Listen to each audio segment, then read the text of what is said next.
that I hear preach the scripture beautifully, but they don't show black people where we are in the book. See, we took a picture. The natural thing is, where do I fit in this? See, and as black people, you don't believe that God really loves you, that he really cares about you. You mean to tell me the prophets could see the end of time and didn't see the horror of the transatlantic slave trade and write about it? You mean the prophets could see and they didn't see America and the wickedness of America? No, don't look at me like I'm crazy now. If they saw this and wrote about it, then they saw you in her midst, a destroyed people. But where is it in the book? You talk about he saves? Well, hell, we need saving. Do you know that I can pull out the slave ships out of the Bible and show you that the true children of Israel would serve captivity through slave ships? Who are these people? You can't say the Jewish people are the Jews. They're not the Jews. They're not suffering the curses according to the Bible. How can they be the Jews and they run everything you see today? The Bible said the Jews would feel no curse. The Jews would go in and call those slave ships and serve all other nations. This is what you will not learn in religion. That the poor people in the Bible are actually the people of the Bible. You cannot learn this in your religion.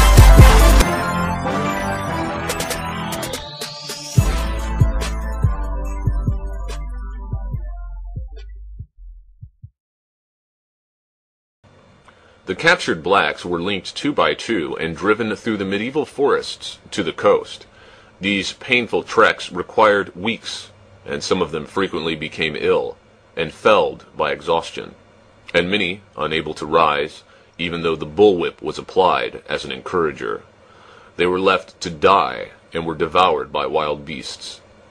It was not unusual to see the bones of the dead laying in the tropical sun, a sad and gruesome reminder of those who would later on tread this path. It has been calculated that for each Negro who withstood the rigors of this wandering, there still had to be the long voyage across the ocean before they reached American soil. 9 out of 10 died.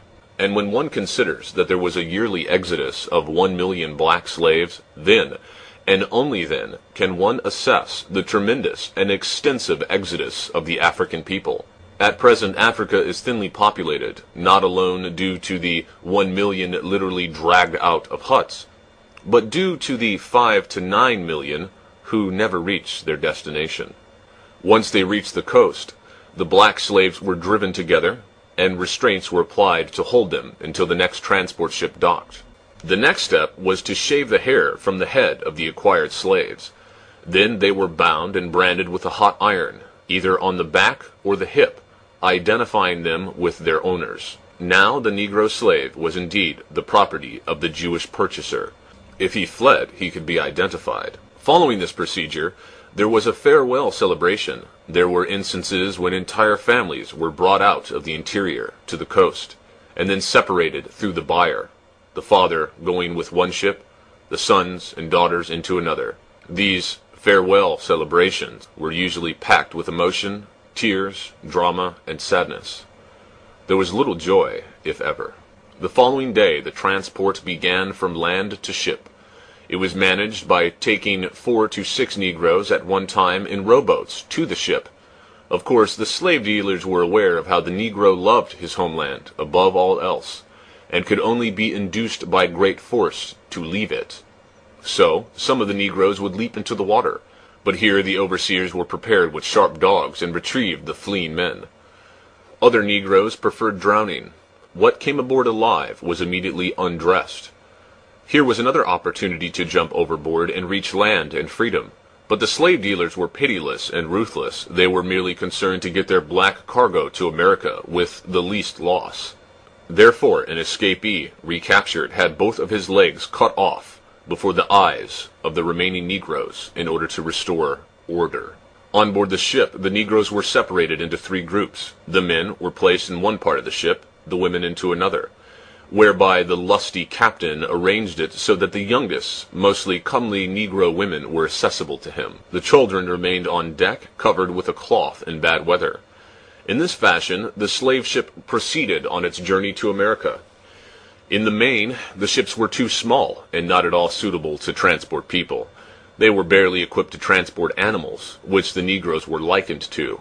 In one space, 1 meter high, 39 inches, these unfortunate creatures were placed into a horizontal position, pressed close together. Mostly, they were chained together. In this position, they had to remain for 3 months until the end of the voyage.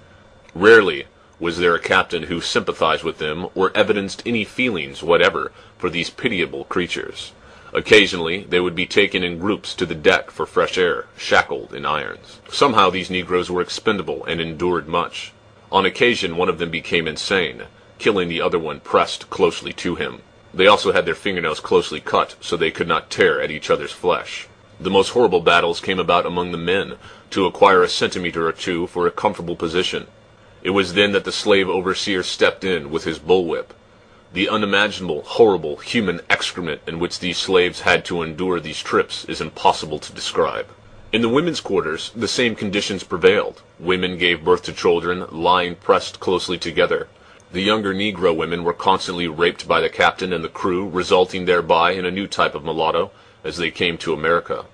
In Virginia, or in any other southern port cities, the slaves were transferred to the land and immediately sold. With the yearly capture and transport of 1 million black slaves, it is not difficult to figure that from 1661 to 1774, 113 years, approximately 110 million slaves had been removed from their native land. About 10%, or 11 million, black slaves reached the colonies alive.